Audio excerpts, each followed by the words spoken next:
வாசிப்போம். ஆதியாகமம் 18வது அதிகாரம் 1வது வசனம். பின்பு கர்த்தர் மம்ரேயின் சமபூமியிலே ஆபிரகாமுக்கு தரிசனமானார். அவன் பகலின் உஷ்ண வேளையிலே கூடார வாசலிலே உட்கார்ந்திருந்தான். எங்கே உட்கார்ந்து கொண்டிருந்தான் அவன்? கூடார வாசல். கூடாரம் என்பது சபையை குறிக்கிறது. ஆதி நாட்களிலே தங்களுடைய வீட்டை விட்டு வெளியே வந்து வீட்டு தலைவர்கள் உட்கார்வார்களா? தன் கண்களை ஏறெடுத்து பார்க்கும் பொழுது மூன்று புருஷர் அவனுக்கு எதிரே நின்றார்கள். அவர்களை கண்டவுடனே கூடார வாசலில் இருந்து அவர்களுக்கு எதிர்கொண்டு ஓடி குனிந்து, ஆண்டவரே, உம்முடைய கண்களில் எனக்கு கிருபை கிடைத்ததானால் கடந்து போக வேண்டாம். ஆபிரகாம் தன்னுடைய கூடார வாசலில் உட்கார்ந்து கொண்டு அவன் என்ன செய்கிறானா, தன்னுடைய கண்களை ஏறெடுத்து பார்க்கின்றான். அவன் வீட்டுக்குள்ளாக அல்ல, அவர்கள் வீட்டை விட்டு வெளியே வாசலிலே உட்கார்ந்து கொண்டு தன்னுடைய கண்களை ஏறெடுத்து பார்க்கின்றான். கூடாரம் என்பது சபையை குறிக்கிறது, குடும்பத்தை குறிக்கிறது. ஆனால் அதிலிருந்து அவன் வெளியே எதற்காக வருகிறேன் என்றால், அவன் வாசலில் எதற்காக உட்கார்கிறான் என்றால், மற்றவர்களையும் என்னுடைய கூடாரத்துக்குள்ளாக நான் அவர்களை இணைத்துக் கொள்ள வேண்டும், சேர்க்க வேண்டும் என்று சொல்லி. அதே ஆதியாகமம் 19ஆம் அதிகாரம் 1வது வசனம் வாசிக்கின்ற வேளையிலே அந்த இரண்டு தூதரும் சாயங்காலத்திலே சோதோமுக்கு வந்தார்கள். லோத்து சோதோமின் வாசலிலே உட்கார்ந்து, இங்கு சோதோமின் வாசலிலே லோத்து உட்கார்ந்து கொண்டிருக்கின்றான். பாருங்க இந்த வித்தியாசங்கள். ஆபிரகாமும் வாசலிலே உட்கார்ந்து கொண்டிருக்கிறான், லோத்தும் உட்கார்ந்து கொண்டிருக்கிறான். ஆதி நாட்களிலே மூப்பர்கள், குடும்ப தலைவர்கள் குடும்பத்தை குறித்தோ இல்லை என்றால் சபையை குறித்தோ அந்த ஊரை குறித்தோ ஏதாவது காரியங்களை பேச வேண்டும் என்றால் அவர்கள் கூடார வாசலே உட்கார்வார்கள். எந்த வீட்டு கூடார வாசலிலே குடும்ப தலைவன் உட்கார்ந்து கொண்டிருக்கிறானோ அந்த தலைவன் இருக்கிற அந்த வீட்டை சுற்றிலும் மற்ற மூப்பர்கள், குடும்ப தலைவர்கள் வந்து சேர்ந்து விடுவார்கள். அது ஒரு ஒழுங்காக அந்த குடும்பத்திலே ஏதோ காரியத்தை பேச வேண்டும் என்று சொல்லி அவர்கள் வந்து அவர்கள் கூடி வருவார்களாம். இங்கு ஆபிரகாம் தன்னுடைய கூடார வாசல்ல ஏன் உட்கார்ந்து கொண்டிருந்தார் என்றால் அவனுக்கு ஒரு பெரிய பிரச்சனை. ஆபிரகாமின் சூழ்நிலை என்ன? முதலாவது வயதாகிவிட்டது. என்ன அவனுக்கு? வயதாகிவிட்டது. இரண்டாவது குழந்தை இல்லை. மூன்றாவது தன்னுடைய சொந்த ஊரையும் பெற்றோரையும் அவனுடைய ஜனங்களையும் எல்லாரையும் விட்டு வந்துவிட்டான். அப்பப்போ அவனுக்கு நினைப்பு எங்க வருதுங்க? ஐயோ, என்னுடைய ஜனத்தையும் விட்டு என் பெற்றோரை விட்டு வந்து விட்டேனே, நான் இங்கு வயதாகி விட்டது, எனக்கு எந்த பிள்ளை பேரும் இல்லையே என்று சொல்லி அவன் யோசித்துக் கொண்டிருக்கின்றான். இதன் மத்தியிலே அவனுடைய வேலைக்காரர்கள் அவனை கேவலமாக பேசியிருக்கலாம். வேலைக்காரன் குழந்தை பிறந்திருக்கலாம். அவனுடைய சூழ்நிலை பாருங்க. அது மாத்திரமாக குழந்தை அற்ற அவனுடைய மனைவியுடைய குரல், அந்த தனிமையின் உதவியற்ற அந்த சூழ்நிலையிலே ஆபிரகாம் கூடார வாசலிலே உட்காருகின்றான். தேவனுடைய பிள்ளைகளே, நம்முடைய வாழ்க்கையிலும் கூட பலதரப்பட்ட சூழ்நிலைகளிலே நாம் வாசல்ல வந்து உட்காருவோம். ஏதாவது ஒரு பிரச்சனை வீட்டுக்குள்ள இருப்பதை காட்டிலும் கொஞ்சம் வெளியில உட்காரலாம் என்று சொல்லி. என்னுடைய தகப்பனார் 5 பெட்டாலியன்ஸ்க்கு அவர் அதிகாரியாக இருந்தார். ஒரு பெட்டாலியன்னா 1000 பேர், 5000 பேருக்கு அதிகாரி. நல்ல வயலின் இன்ஸ்ட்ருமெண்ட்ஸ் தான் வாசிப்பார். அவர் என்ன செய்வார் என்றால் வீட்டு வாசல்ல சேர போட்டு உட்கார்ந்து கொண்டிருப்பார். சாயங்காலம் ஆனா எங்க அம்மா அவங்க உட்காருவாங்க. 2 பேரும் நல்லா பேசிட்டே இருப்பாங்க. திடீர்னு என்ன ஆயிடும் அவங்களுக்குள்ள? ஆமா, எங்க அப்பா சிரிச்சுக்கிட்டே இருப்பாரு. அப்புறம் இந்த மனுஷனுக்கு காது கேட்காது ஒண்ணுங்க செவிட்டு செவிட்டு செவிட்டு உள்ள போவாங்க. நான் சின்ன பையன் ஆடிட்டு இப்ப கேட்பேன், பாப்பா ஏன் அப்பா இது மாதிரிலாம் சொல்றாங்க, உங்களுக்கு காது கேட்க சித்தி சொல்லே 5000 பேருக்கு அதிகாரிட்டா எனக்கு காது எல்லாம் நல்லா கேட்குது. இந்த அம்மா கிட்ட பேசிட்டு நான் பதில் கொடுத்தேன்னா வீடு 2 ஆயிடும். அதனால நான் செவினாருக்கு ரொம்ப நல்லது. தேவனுடைய பிள்ளைகளே, தகப்பனாக இருப்பது மிக கடினமான ஒரு வாழ்க்கை. இன்னைக்கு ஃபாதர்ஸ் டே. தகப்பனாக இருப்பது மிக ஒரு கடினமான ஒரு வாழ்க்கை. கல்யாணம் ஆன உடனே ஒரு ஆண் பிள்ளை தகப்பனாக மாறி விடுகிறார். யாராக மாறி விடுகிறார்?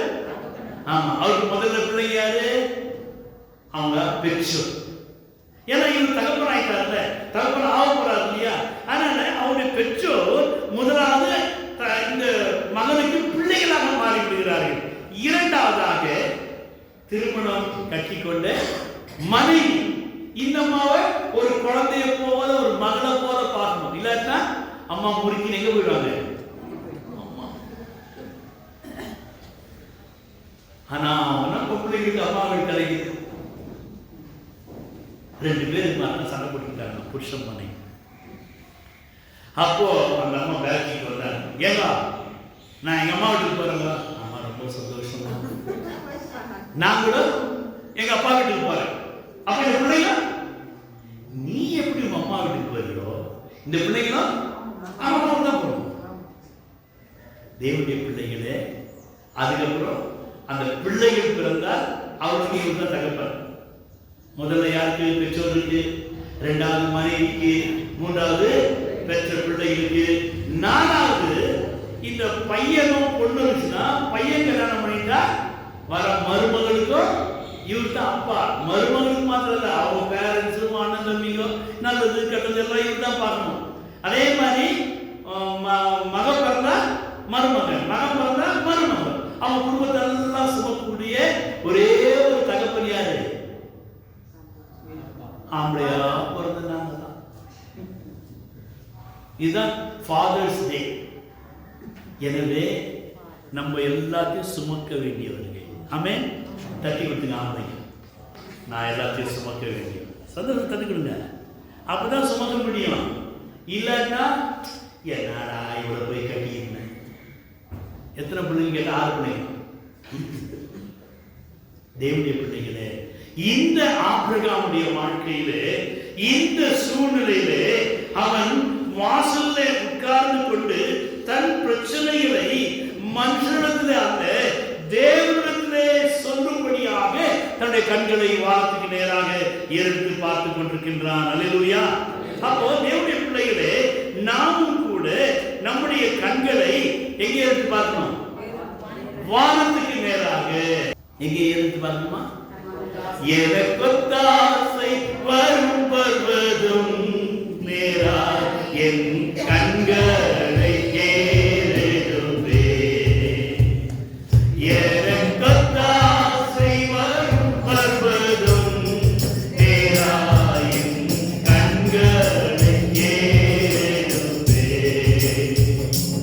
என் காதை தள்ளாட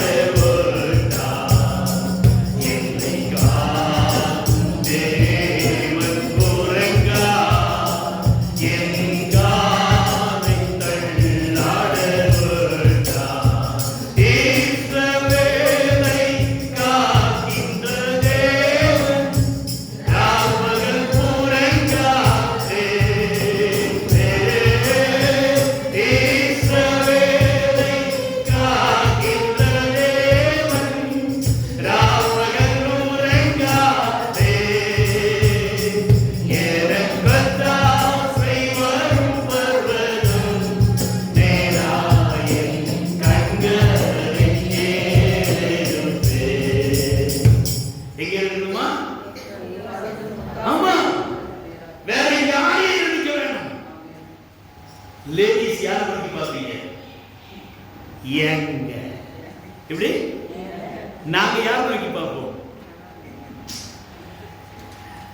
தேவனுடைய பிள்ளைகளை, உங்களுடைய கண்களை நீங்கள் வானத்துக்கு நேராக ஏறெடுத்து பார்க்கின்ற வேளையில எந்த பிரச்சனைகளாக இருந்தாலும் சரி, கர்த்தர் என்ன செய்கிறாராம், அந்த சூழ்நிலையே அவர் மாற்றி போடுகிறார். அப்ப முதலாவது காரியம், உன்னுடைய கண்களை வானத்துக்கு நேராக இருக்கிறார். உன்னுடைய நண்பர்களிடத்திலோ மற்றவர்களிடத்திலோ சாராய கடைக்கோ இல்லைன்னா சினிமா தேட்டருக்கோ அங்கேயும் இங்கேயும் போய் பக்கத்து வீட்டில் போய் சொல்றதோ ரெண்டு பேருமே வேண்டாம்.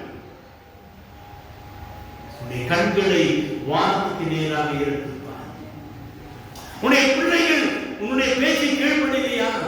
உன் புருஷன் உன் மனைவி உன்னுடைய வார்த்தை கீழ்ப்படியவில்லையா? சோதனை. Just lift up your eyes to the Lord. பர்வதங்களுக்கு நேராக. So many rooms are there. அநேக அறைகள் உண்டு. நீ கேட்கின்ற ஒவ்வொன்றும் அந்த அறையில உண்டு. Reserve bank. நீ என்னென்ன கேட்கிறாயோ அதெல்லாம் உண்டு. அந்த அறையில இருந்து அவர் நமக்கு ஒத்தாசை அனுப்ப வேண்டுமானால் இந்த ஆபிரகாமை போல நீ என்ன செய்யணும்? உன்னுடைய கண்களை ஏறெடுத்து பார்க்க வேண்டும். இவன் தன்னுடைய கண்களை ஏறெடுத்து பார்க்கின்றான் பிரச்சனைகளிலே. ஏனென்றால் அழைத்தவர் அவர். ஆபிரகாமை 12வது அதிகாரத்தில் அவனை அழைக்கின்றார். பெற்றோரை விட்டு, குடும்பத்தை விட்டு, விக்கிரகங்களை விட்டு அவன் தனிப்பட்ட விதத்தில் வருகின்றான். ஆனால் கர்த்தர் அவனை ஆஸ்வதிக்க முடியவில்லை. காரணம் என்ன? தன்னோடு கூட லோத்தை எடுத்துக்கொண்டு அழைத்துக் கொண்டு வருகின்றான். மாம்ச உறவை அழைத்துக் கொண்டு வருகின்றான். கர்த்தர் அந்த இடத்திலும் அந்த லோத்தை அவனுக்கு பிரித்து பின்பதாக அவனுக்கு சொல்கின்ற, உன் கண்களை ஏறெடுத்து பார். எதை பார்க்கிறான்? வானத்து நட்சத்திரங்களை பார்க்கிறான். உன்னுடைய சந்ததி இவ்விடமாக ஆசீர்வதிக்கப்பட்டிருக்கும் என்று சொல்லுகின்றார். அவனுடைய பார்வை வானத்துக்கு நேராக காணப்படுகிறது என்று பிள்ளைகளே. ஏனென்றால் தேவன் அவனுக்கு பயிற்சி கொடுக்கிறார். கர்த்தர் நமக்கு ஒரு நல்ல ஒரு பயிற்சியை கொடுக்கிறார். எந்த சூழ்நிலையிலும் நாம் அவரை நோக்கி பார்க்க வேண்டும் என்று சொல்லி அவ்வாறு பார்த்த உடனே 3 புருஷர் அவனை கடந்து செல்வதாக பார்க்கின்றார். இந்த 3 புருஷரை பார்க்கின்ற உடனே அவர்கள் தேவதூதனாக, அவர் தேவனுடைய அபிஷேகத்தினாலே நிரப்பப்பட்டவர்களாக அவனால உணர முடிந்தது. ஏனென்றால் தேவனோடு கூட அவனுடைய உறவு இருந்தபடியினாலே அவன் அறிந்து கொண்டான், இவர்கள் தேவதூதர்கள் என்று. திரியேகம், பிதா, குமாரன், பரிசுத்த ஆவியானவர் அங்கு தேடி வருகின்றார். நீ கண்களை ஏறெடுத்து பார்ப்பாய் என்றார். திரியேகம், பிதாவாகிய தேவன், குமாரனாகிய கிறிஸ்து, தேற்றவானாகிய பரிசுத்த ஆவியானவர் உன்னை தேடி உன் வாசல்லே வருவார் என்று பிள்ளைகள். Just you have to lift up your eyes. உன்னுடைய கண்களை மாத்திரம் எடுத்து பார்க்க கற்றுக்கொள். முதலாவது அவ்வாறு எடுத்து பார்க்கின்ற உடனே அங்கு வாக்குத்தத்தங்கள் உனக்கு கிடைக்க ஆரம்பிக்கிறது. வானத்து நட்சத்திரங்களை என்ன சொல்லுகின்றார்? பூமியின் மணலை என்ன சொல்லுகின்றார்? உன்னுடைய சந்ததி இப்படியாக ஆசீர்வதிக்கப்பட்டிருக்கும் என்று அவர் வாக்குத்தத்தங்களை அங்கி தருகின்றார். நீ கண்களை மாத்திரம் ஏறெடுத்து பார்க்க. முதலாவது பார்க்கணும், வானத்தை பார்க்கணும். இதை பார்க்கணுமா? இரண்டாவது இதை பார்க்கணும், வசனத்தை பார்க்கணும். வேதத்தை வாசிக்கவில்லை என்றால், வேதத்தை அறியாதவர்கள், வேதத்தை நேசிக்காதவர்கள், வேதத்தை உணராதவர்கள், வேதத்தை ஏற்றுக்கொள்ளாதவர்கள், வேதம் சொல்கிறது நீ வாசிக்கலாம் சாபனா. உன் வருமானத்துல சாபம், உன் குடும்பத்துல சாபம், உன் தனிப்பட்ட வாழ்க்கையில சாபம். Curse, why? God given a treasury in your hand. பெரிய பொக்கிஷத்தை உன் கையிலே கொடுத்திருக்கிறார். இதை திறந்து வாசிக்கின்ற வகையிலே உன்னை தேடிக்கொண்டு ஆசீர்வாதம் வரும் என்று. எனவே இந்த பொக்கிஷத்தை நீ அறிந்து கொள்ள வேண்டுமானால் இதில் தான் உனக்கு வேண்டிய எல்லா ரகசியங்களும் இருக்கிறது. முதலாவது வானத்தை நோக்கி ஜெப வாழ்க்கை. இரண்டாவது வேதத்தை நீ வாசிக்க வேண்டும். இதை நீ வாசிக்க வாசிக்க வாசிக்க வாசிக்க உன்னுடைய வீடு, உன்னுடைய பொருள் எல்லாம் நிரம்பிவிடும். இன்றைக்கு வாசு சங்கீதம் தான் சொல்றாரு, என் பாத்திரம் எங்கிருந்து நிரம்பி வழியும். எல்லாம் 10ஆம் தேதி ஆனா கர்ரு உள்ள சத்தம் வருது. ஏன்? யார் காரணம்? சொல்லுங்க. நான் தான் காரணம். என் ஆசீர்வாதத்துக்கு ரிசப்ஷனோட அங்கெல்லாம் நம்ம தான் போய் எழுதுவோம். இங்க வந்து அவருக்கு போய் எழுதுவார். ஆமென். எனவே நீங்கள் ஆண்டவரை முதலாவது கண்களை எழுதுவார், இரண்டாவது வேதத்தை வாசிக்கணும். முதலாவது ஆபிரகாம் கண்களை எடுத்து பார்த்தார். இதை பார்த்தா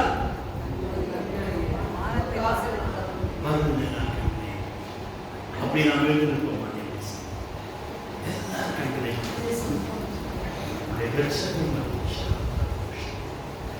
போராட்டம் தனிமையான உனக்கு மாத்திரம் புருஷன் கூட தெரியாது, உன் மனைவி கூட தெரியாது, உன் பெற்றோருக்கு கூட தெரியாது. பெற்றோர் என்னுடைய பிள்ளைகளுக்கு நீ பகிர்ந்து கொள்ள முடியும். ஆனால் கண்களை மாத்திரம் ஏறெடுத்து கண்களை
மற்றவர்கள் வார்த்தைகள் கேவலமாக பேசும்.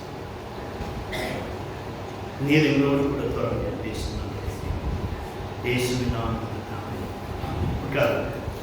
முதலாவது கண்களை நாம் எடுத்து பார்க்க வேண்டும்.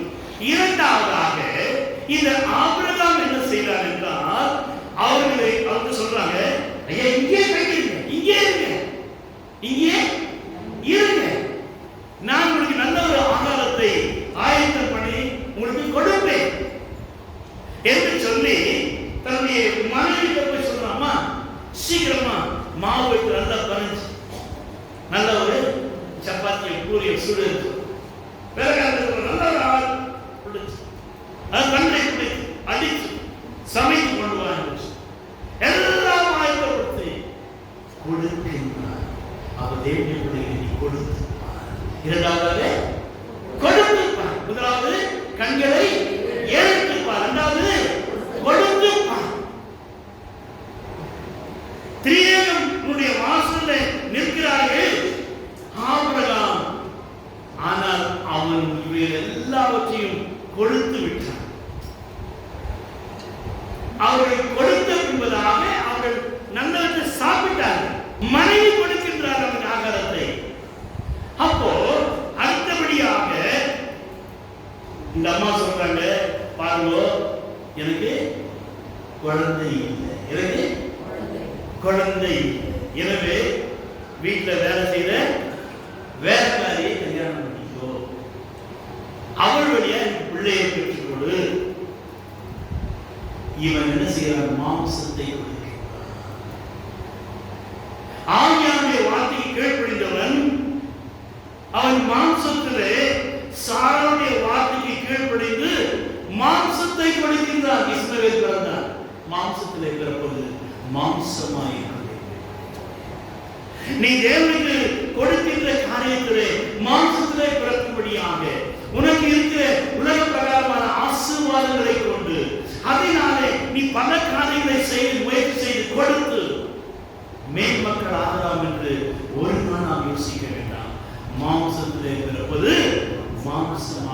அந்நிய நுகத்திலே நாம் பிணைக்கப்படக்கூடாது என்று வேதம் சொல்கிறது. அது அடிமைத்தனத்தின் பிறப்பு. இஸ்மவேலின் பிறப்பு அது அடிமைத்தனத்தின் பிறப்பு. ஏனென்றால் ஆகார் அவள் அடிமை. தேவனுக்கு வாக்குத்தத்தம் கொடுத்திருக்கிறார், தருவேன் சொல்லிவிட்டார். அவர் தருவார். நாம் என்ன செய்யணும்? காத்திருக்கணும். ரேஷன் கிட்ட போய் காத்திருப்போம், சினிமா தேட்டர் போய் டிக்கெட் காத்திருப்போம், ட்ரெயின் காத்திருப்போம். சர்ச்சில் மாத்திரம் ஏன் லேட்பட்ட இழுத்துனே போற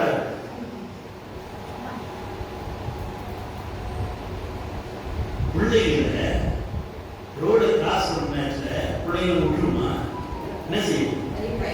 கயிற்சி இழுத்துன்னு வரும். என்ன செய்வோம்? ஆமா, அதான் வரைக்கும் ஓடி ஆக்சிடென்ட் ஆயிடும். அது போலதான் உங்க ஆக்சிடென்ட் ஆகக்கூடாது. என்ன செய்யணும்? இழுத்துன்னு வரும். இன்னும் வந்து நேர்பாங்க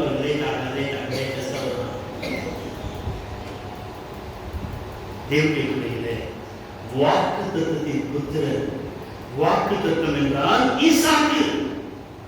வாக்குத்தத்தத்தின் புத்திரன் என்றால் ஈசாக்கு. இஸ்மவேலோ மாயிஸ்வரம். நீ எதை கொடுக்க ஆயத்தமாய் இருக்கிறாய் என்னுடைய பிள்ளைகளே? மாம்சத்தினாலே பிறப்பது மாமிசமாகும். உடைய குடும்பம், நம்முடைய வாழ்க்கை அது ஆசீர்வாதமாக இருக்க வேண்டுமானால் ஆவியிலே பிறக்க வேண்டும். ஆவியிலே பிறக்க வேண்டும் என்றால் தேவனுடைய பிள்ளைகளே, நாம் ஆவியிலே அவரை நோக்கி பார்க்க வேண்டும். உன்னிலே இந்த ஆவியிலே நீ அவரை நோக்கி பார்க்க வேண்டுமானால் இரண்டு விதமான வழிகள் உண்டு. முதலாவது வழி 12ஆம் அதிகாரம். அங்கு அந்த வாக்குத்தத்தத்தை தேவனாய் கர்த்தர் பேசினார். அவன் விசுவாச பொறுமையோடு, விசுவாச போராட்டத்தோடு, விசுவாசத்தில் வெற்றி பெறும்படியாக, விசுவாசத்தின் தகப்பனாக மாறும்படியாக அவன் காத்துக் கொண்டிருந்தான். நீ காத்துக் கொண்டிருப்பது மற்றவர்கள் அறிய மாட்டார். உனக்கு தெரியும். ஒருவேளை என் ஜெபத்தை ஆண்டவர் கேட்கிறேன், ஏன் எனக்கு மாத்திரம் இப்படி நடக்குது, ஏன் ஏன் என்று சொல்லி அநேக கேள்விகளை கேட்டுக் கொண்டிருக்கிறார். உன்னுடைய காத்திருக்கிறதுக்கு நிச்சயமாகவே முடிவு உண்டு. உன் நம்பிக்கை வீழ்பாகாது என்று நீதிமொழியில் வாசிக்கிறேன். எனவே நாம் தொடர்ந்து பொறுமையோடு நாம் விசுவாச தகப்பனாக மாறினால் விசுவாசத்தினாலே பிள்ளைகளை பெற்றுக் கொள்வார். அல்லேலூயா. முதலாவது விசுவாச தகப்பனாக மாறணும். அப்பதான் விசுவாசம் பிள்ளைகளை உன்னிலே கர்த்தர் உருவாக்குவார். விசுவாசத்தின் தகப்பனாக இவன் மாறுபடியாக தன்னை அர்ப்பணித்தான். பிள்ளைகளே, இன்றைக்கு அநேகர் மாம்சத்தினுடைய பயிற்சியிலே இருக்கிறார்கள். ஆனாலும் கூட தேவனாய் கர்த்தர் அந்த மாம்ச பயிற்சியை கூட என் கர்த்தர் கனப்படுத்துகிறார். சாரா செய்த அந்த மாம்ச காரியத்தை என் கர்த்தர் கனப்படுத்துகிறார். நீ செய்கிற தவறான காரியங்களை கூட, மாம்சத்தில் இருக்கிற காரியங்களை கூட என் தேவன் பார்த்து அதை கனப்படுத்துகிறார். ஆகாருக்கும் பிள்ளைக்கு சொல்கிறார், இவரை ஒரு பெரிய ஜாதியாக்குவேன் என்று சொல்லி.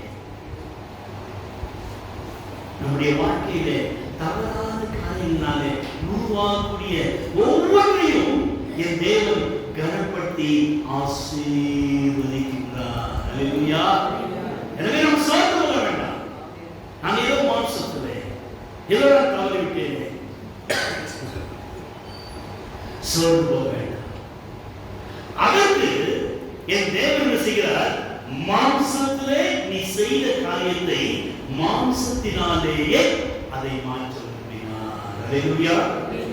ஆதியாகமத்திலே அங்கு தேவனாய் கர்த்தர் 17வது அதிகாரத்தை நீங்கள் வீட்டில் சென்று வாசித்து பாருங்கள். அந்த அதிகாரத்திலே தேவனாய் கர்த்தர் ஆபிரகாமுடனே பேசின உடனே ஆபிரகாமுக்கு ஒரு கட்டளை கொடுக்கின்றார். விருத்த சேதனம் பண்ண வேண்டும். ஆண்கள் அனைவரும் ஏனென்றால் ஆண்கள் மனைவிய வார்த்தைக்கு கீழ்ப்படிந்து மாம்சத்திலே விழுந்தபடியினாலே அதை அவர் நிவர்த்தி செய்யும்படியாக, பரிகரிக்கும்படியாக அந்த மாம்சத்திலே ஒரு விருத்த சேதனத்தை அங்கு உருவாக்குகிறார். ஆபிரகாம் பாருங்க, அந்த ஆசீர்வாதத்தை தான் மாத்திரம் ருசிக்க வேண்டும் என்று யோசிக்காதபடிக்கு தன் வீட்டிலே பிறந்தவர்கள், பரதேசிகள், திக்கற்றவர்கள், தன் வீட்டிலே வாழ்ந்தவர்கள், வளர்கிறவர்கள் அனைவருக்கும் இந்த விருத்த சேதன உடன்படிக்கைக்குள்ளாக வழி நடத்துகிறார். விருத்த சேதனம் என்பது வலி, வேதனை. 3 நாட்கள் மிகவும் வலிக்கும். அந்த ஒரு வலியையும் வேதனையும் துன்பத்தையும் நாம் அறிந்து கொள்ள வேண்டும், நாம் அனுபவிக்க வேண்டும். ஏனென்றால் அந்த விருத்த சேதனமானது மாம்சத்துக்கு நேராக நம்மை வழிநடத்தாதபடிக்கு ஆவிக்குரிய தேவனுக்கு நேராக நம்மை வழிநடத்தக்கூடியதாக மாற்றி விடுகிறது. ஒரு உடன்படிக்கை. உடைய மாம்சத்திலே என் தேவனாய் கர்த்தர் உடன்படிக்கை பண்ணுகிறார். எனவே அந்த உடன்படிக்கையிலே தன் வீட்டிலே பிறந்த அனைவருக்கும் 17:27 வாசிக்க. ஆதியாகமம் 17:27. வீட்டிலே பிறந்தவர்களும் பணத்திற்கு கொல்லப்பட்டவர்களும் எல்லாரும் அவரோட கூட விருத்த சேதனம் பண்ணப்பட்டார். All the people, all the family members, all the friends, all the co-workers, all others, அனைவரும் விருத்த சேதனம் பண்ணப்பட்டார். அனைவரும். ஆண்கள் என்றால் வலிகளை உணர வேண்டும். அழகான யாராவது ஆண்கள் எந்த நேரம் பார்த்தாலும் கொஞ்சம் மூலிகை வச்சுக்கிட்டு ஓடு ஒப்பாரி வைக்கிறது. அந்த ஸ்ரீதேவி மூஞ்சி என்பது நான் கற்பனை எப்படி இருக்கணும். மனமகிழ்ச்சி அவரும் 20 மேடைகளை கர்த்தரிடத்திலே சங்கீதம் வாசிக்கிறோம். கர்த்தரிடத்திலே மனமகிழ்ச்சி ஆகிறது. ஏதாவது பிரச்சனை வந்தா ஆம்பளைங்க தான் செய்வோம். வெளியில போயிட்டு ஆம்பளைங்க ஒரு சீக்கிரம் விட மாட்டேன். நல்லா தெரிந்து கொள்ளுங்க. ஆண்கள் வெளியில போயிட்டு, ஏன்னா அவங்க பின்னால இருக்குங்க முழு பாரம். படிக்காத முட்டாளுங்க, கடவுளை அறியாதவங்க, இவன் தண்ணி போவான்.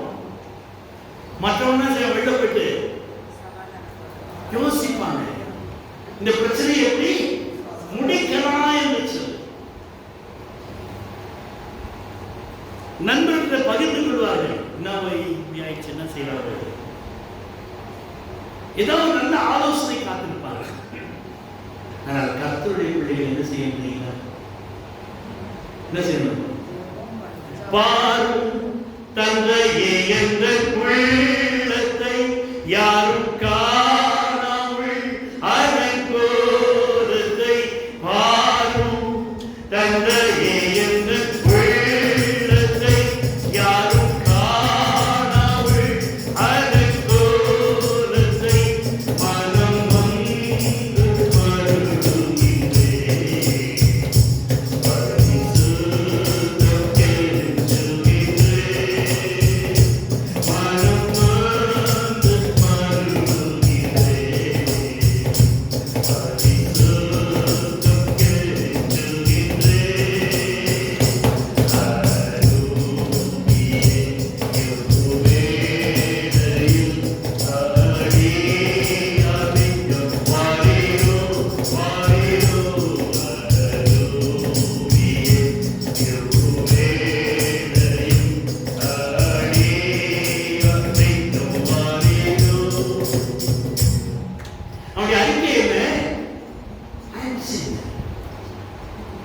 இந்த பிரச்சனைகளை காரணம் யாரு? நான் தான். ஆண்கள் அதை சீக்கிரமா ஏற்றுக்கணும். வீட்டில் சமாதானம் உண்டாகும். சண்டை ஆரம்பிச்சிருச்சுன்னா உடனே நாங்க என்ன கேட்போம் தெரியுமா? கடைசியா கடைசியா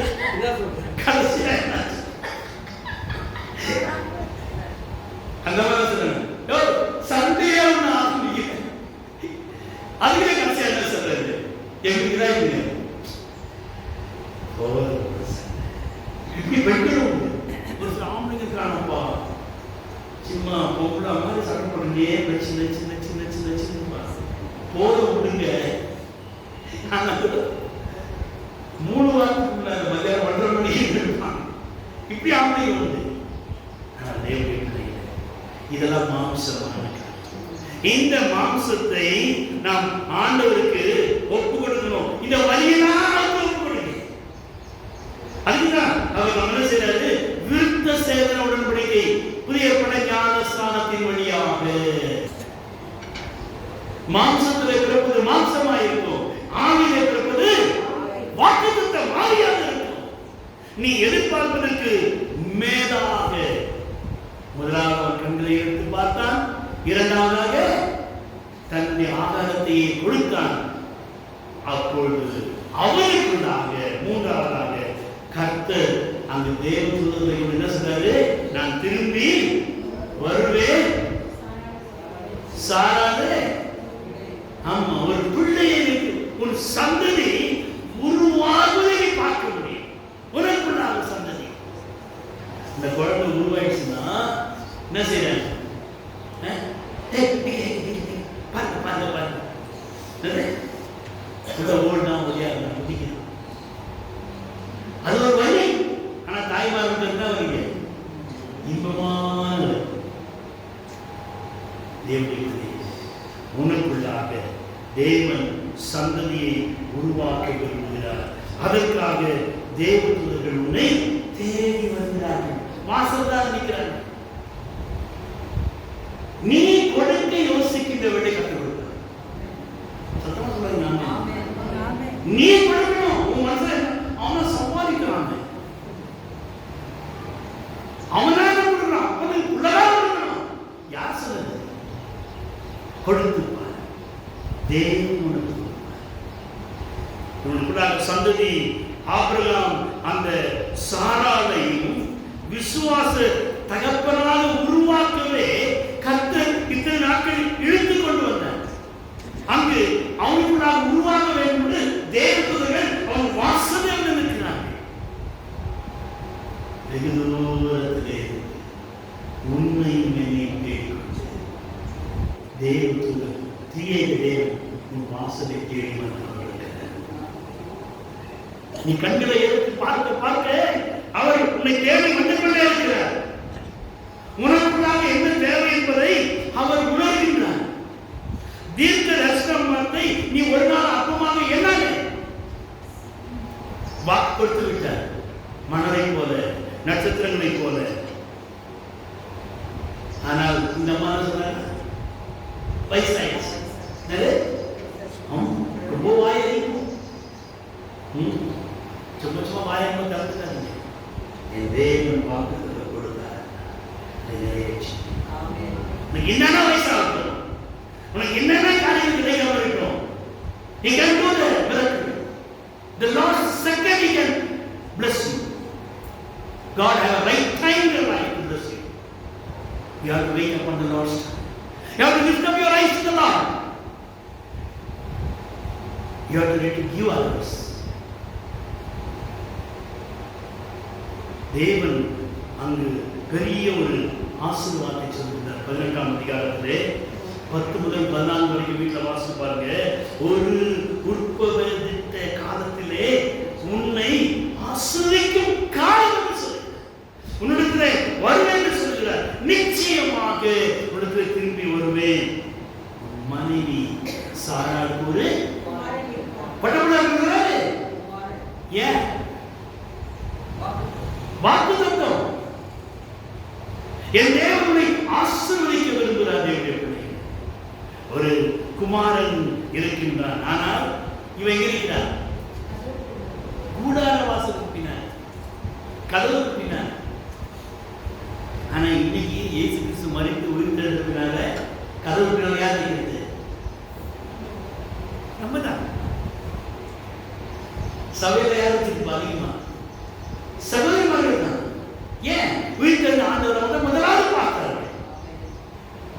இப்ப நாங்க எங்க போயிட்டோம்? ரிவர்ஸ் போட்டோம். இதான் இருக்கிறோம். தேவனுடைய பிள்ளைகளே, கர்த்தரான காரியம் வைக்கணும். எந்தெந்த காரியங்களோடு நீ தேவனுடைய சமூகத்தில் வந்திருக்கிறாயோ, வாக்குத்தத்த விசுவாச பொறுமையுடன் காரியம் சொல்லுமா. வாக்குத்தத்த விசுவாச பொறுமையுடன் சொல்லுங்க. வாக்குத்தத்த விசுவாச பொறுமையுடன். இரண்டாவதாக மாம்சத்தின் பயிற்சியை அற்பமாக சொல்லு. மாம்சத்தின் பயிற்சியை அற்பமாக எண்ணாது. மூன்றாவது சந்ததி உருவாகுவதை சந்ததி வாக்குத்தத்தம் செய்த கர்த்தர்